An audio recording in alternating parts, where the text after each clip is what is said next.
Hello everyone and welcome to a video regarding experiment 5 of Chem 143b. This is going to be a two-part video series because experiment 5 deals with really two things. One, asymmetric synthesis or a part of asymmetric synthesis, particularly chiral resolution. And the other component that it deals with is achieving regioselectivity in your reactions when you have two similar functional groups. So in this video, what I will be discussing is chiral resolution, and in the next one, it would be about the monoesterification reaction that we'll do, and there's going to be more about that later.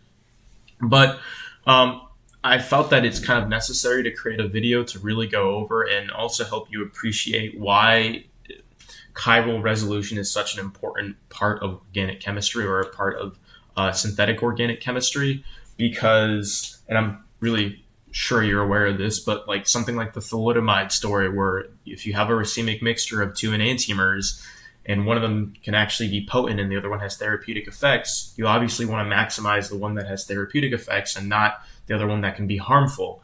And so as a result of that, there has to be ways, or there are ways effectively, they're tricky sometimes, for organic chemists to deal with racemic mixtures. And this also, when it comes to actually planning a synthetic scheme, is why a lot of organic chemists will somewhat frown upon reactions that can produce racemic mixtures, because it makes the purification and it makes the workup for those reactions significantly more difficult in the case that, let's say, you only want one of the enantiomers and the other one is, let's say, either inactive or actually harmful in the case of thalidomide. I think that one of the ways that enantiomers are inactive in modern day is, I think, ibuprofen or maybe acetaminophen. I'm not sure exactly, but when you actually take that NSAID drug, you really have a racemic mixture where 50% of it is active and the other 50% just straight up does nothing.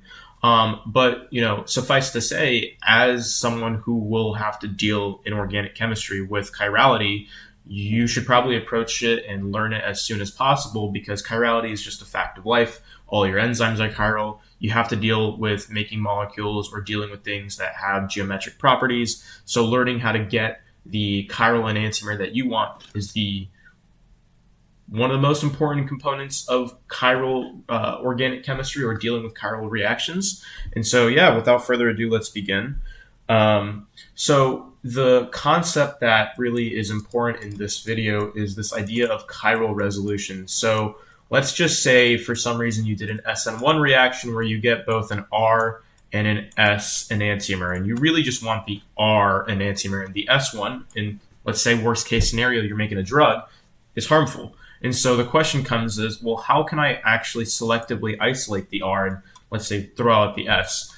A really good synthetic scheme would say, like, oh, I wouldn't even make the S enantiomer. I pick chiral selective molecules that can achieve the R state. However, let's say you don't do that and you just have to deal with this racemic mixture that you have. So this is really the worst case scenario. Or you have more of S and you have less of R, but you really just want to isolate R. So what do? Well, you do this concept of chiral resolution, which effectively just means that you are resolving a chiral issue. So you are saying, like, I'm going to resolve this issue by selectively picking out or managing to extract my R enantiomer. So how can this be done? Well, it's actually done in three ways on an industry level, and I will effectively describe them as in much detail as necessary for this class. And the one that you'll be doing is sort of just called the formation of, like, distereomeric salts.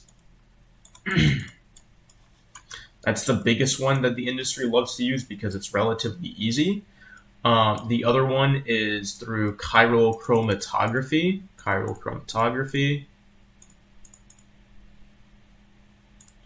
And lastly, kinetic resolution. These are like the three big important facets to dealing with chiral resolution. And when I say distereomeric salts, it's really more like making distereomers from the enantiomers that you have. And I'm going to basically go through each one of these. I'm probably going to go over the distereomeric salts in more detail because this is the one you actually do in lab. But it's good to know chiral chromatography and kinetic resolution. To be perfectly honest with you, chiral chromatography isn't done on a large scale unless absolutely necessary. And the reason for that is because chromatography uses tons of solvent, and if you have a lot of material, it's just essentially wasteful to use that amount of solvent. So that being said, let's talk about distereomeric salts. So simply put, let's say you have an enantiomer that's R and you have an enantiomer that's S. And for some way, somehow, you can effectively make it into a distereomer. And as a matter of fact, every chiral resolution way or method uses or takes advantage of distereomeric relationships, and I'll explain that. So let's say you have an R and an S enantiomer, and you want to make these into distereomers. So what you can do, and it doesn't necessarily have to be a salt, but what you can do is effectively make it into a distereomer. So what you can do is either react it with some acid-base chemistry to make it into a distereomeric salt, or conversely, you can react it with a chiral molecule that is enantiomerically pure, so that you still get a sense of distereotropism, whatever the word is. But the idea, though, is that you need to react it with one pure enantiomer. So let's say that you have an R and an S molecule. You have to pick one or the other. So let's just say, for the purposes of what I'm going to be discussing, I'm going to pick the R of a salt, or of an acid or base, or conversely of a chiral molecule. And so then I'm going to say, okay, well, I'm going to react it with this guy, and we'll call this R1 and S1, and we'll call this R2 for the sake of simplicity. And what will form is R1, R2 complexes, and S1, R2 complexes. And now you've created a set of distereomers. Okay? So let me explain to you why it's important to have one chiral molecule that is enantiomerically pure. Well, or salt or acid, acid or base. So the reason this is important is because having one enantiomerically pure molecule and that can react with your racemic mixture will create a set of distereomers. And the reason that's important, the synthesis of distereomers, is that distereomers have different physical properties.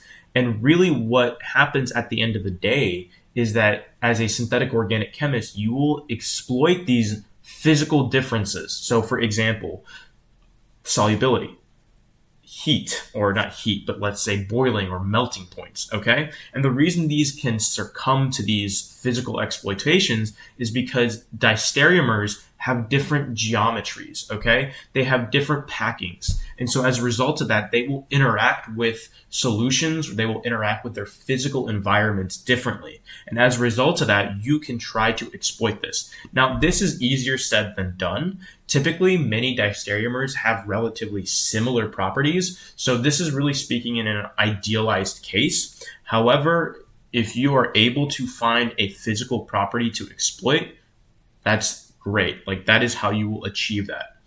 Also, I'd like to mention that the molecule that you reacted with, right, is called in synthetic chemistry terms the resolving agent, because you're going to use it to resolve your chiral issue. And the reason also, again, like I mentioned, that you want to pick one enantiomer is that, let's say I pick both, right? Then I would possibly get R1, R2, R1, S2, call this S2, right? And then S1, S2, S1, R2, right? Now you've created four molecules that you have to deal with. Whereas in this case, I've still achieved my distereomism, but it's just two molecules, so it's easier to manage.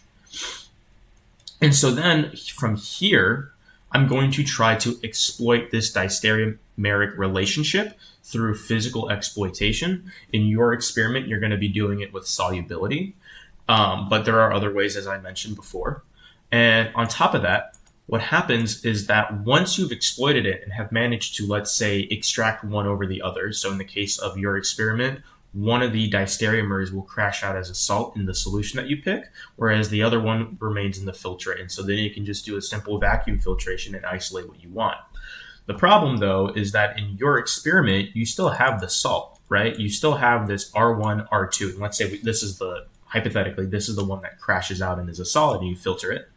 And so you isolate this filter cake, but you really just want R1. You don't want R2. And so what's always common in chiral resolution of these salts or of these reactions is that you have to figure out a way to then remove the resolving agent because you just don't want it in your final product. And so as a result of that, you have to then subsequently do another reaction to essentially remove it and isolate just what you want as R1 and, return R2 back to its normal state. In this case, you put in your reaction or synthetic kind of scheme for 143B, what you do is you effectively just put it in acid, and you can do a really strong acid, and you exchange your salts, okay? Where the strong acid is sufficiently strong enough that it will protonate your carboxylic acid and then relieve the proline that you have already now freebased, or not freebased, but remove the proline, and the proline will then interact with the Cl- of the HCl, okay? And as a result of that, it would remain soluble, whereas your R1 that is now protonated can crash out and you can isolate this, okay? That's really the idea of forming these distereomers. Now, the reason that we do it in salts, or what is favored in most synthetic chemistry is formation of salts, is that salts are easier to effectively deal with because salts can crash out and you can extract them easily to filter, right? And all you have to do is just an exchange of the counter ions to achieve the separation between your resolving agent and your molecule of interest eventually, right? That's what you do in your final step. Whereas let's say you had picked, instead of using acid-base chemistry to form salts, you decided to do a covalent interaction where you actually react your enantiomer or your racemic mixture with a chiral molecule and you covalently link the two together, okay? The reason that, this is still achievable, you can still do this, right? So you form these two sets of distereomers, you exploit some physical property to get one or the other. The issue then becomes is that you have to do a actual chemical reaction as opposed to just a simple metathesis counter ion switch where you have to actually then sever this bond. And that's sometimes even harder or easier said than done than just achieving this form of distereomerism, okay? And so if you can, in just normal organic chemistry, form a salt, great. If you can't, you have to go kind of maybe this method, and this kind of becomes harder to separate your resolving agent from your enantiomerically pure compound that you have. But that's really the main idea, that you always have to form a distereomer for chiral resolution of your racemic mixture. And then from there, you can separate your distereomers and then remove the resolving agent. You always have to remove the resolving agent, and your resolving agent has to be chiral itself, okay? So then with that in mind, let's go to how chiral chromatography works. So in normal column chromatography, I'm sure you're familiar with that you have silica, okay? And basically your molecules will move through this stationary phase at different rates because they have different interactions with the stationary phase and the eluent or the mobile phase.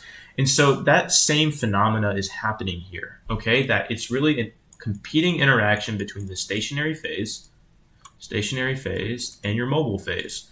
And your mobile phase is just like how you do it in a normal form of chromatography or a normal column where it's just some solvent mixture, okay, that's pushing down. Let's say maybe you have pressure and it's just pushing down through your racemic mixture. And so really this is just for racemic mixtures again, okay? So you don't have impurities, let's say, ideal case. You just have, let's say, R and S. And so what you do though, instead of alternating or changing your mobile phase, is that you change your stationary phase.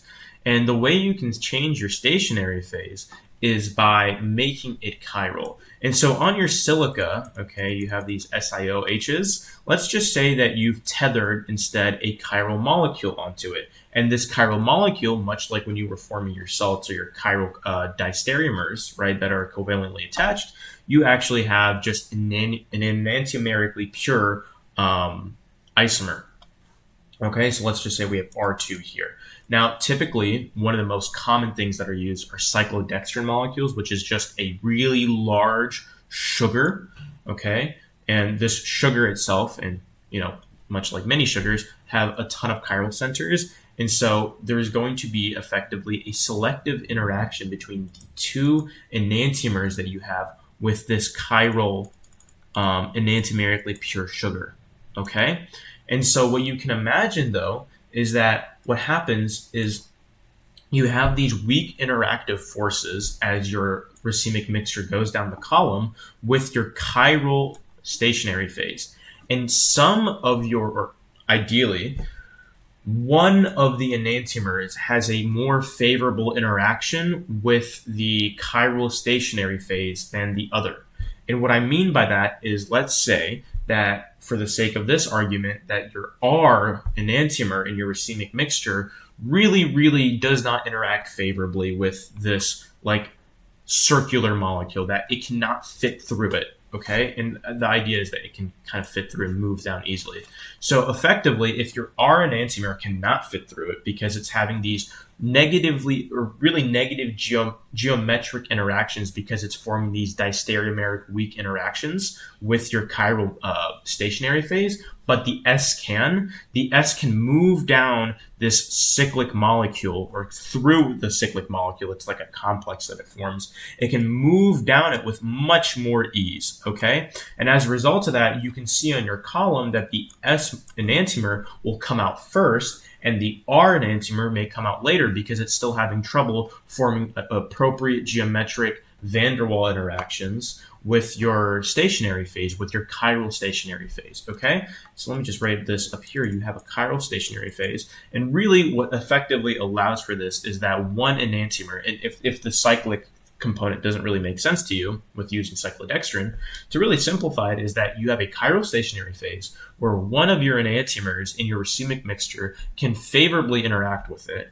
and the other one can unfavorably react with it. Or not, when I say react, I really mean interact. Actually, it's not really a reaction that's happening, but these interactions will then dictate how quickly your racemic mixture or your actual individual enantiomers can move through the column.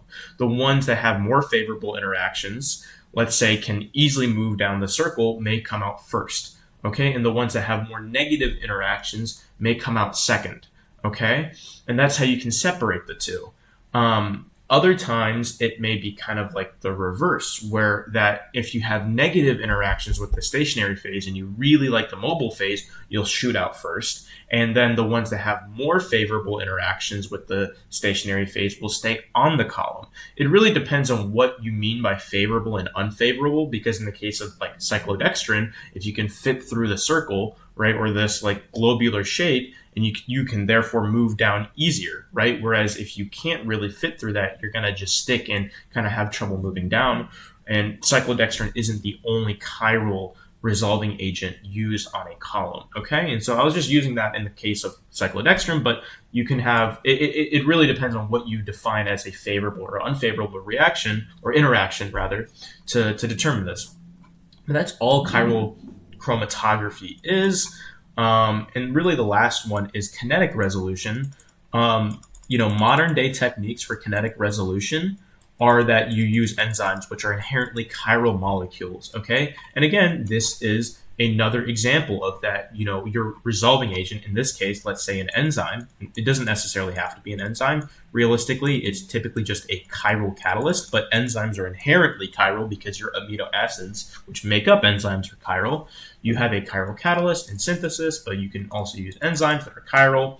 Will have specific interactions or favorable interactions with the enantiomer that they like better. And so as a result of that, the reaction for the enantiomer that is favored is significantly quicker, or will be preferred over the reaction with your negative or your enantiomer that has trouble interacting with your chiral catalyst. And I'm going to just now refer chiral catalyst as in general. It could be a metal, it could be an enzyme. But the point being is that, let's say in the case of enzymes, it can discriminate between maybe R and S because it forms favorable distereomeric interactions, right, between the chiral component of this and the R component, whereas it can't with S. And this is actually one thing that makes enzymes so useful. And in pharmaceuticals, they use something called directed evolution sometimes to achieve an enzyme or to mutate an enzyme such that it selectively only works for, let's say, the R enantiomer, and it can discriminate it against S so you can get good resolution. Conversely, let's say you have a metal, and on this metal you have really, really bulky groups, okay, such that it has a specific oriented geometry that it can form distereomeric interactions with, let's say, the R form, but not really well with the S form. It can form some with the S. However, it prefers to go with the R first, and so it will react with the R, achieve your final product with the R compound, and then the S will just remain in situ, maybe unreacted or very minimal reactions occur with it. And so then you can quickly quench the reaction, basically stop it, and say, oh, I can maybe extract my S enantiomer, and boom, I got that. And then you have your product with the new R compound. And what you can then do is just resolve that or do a backwards reaction to achieve the R enantiomer. And congratulations, you've separated it. But yeah, these are the three most modern and frequent techniques used in chiral resolution. And I hope this video was somewhat clarifying for what you would be doing in experiment 5.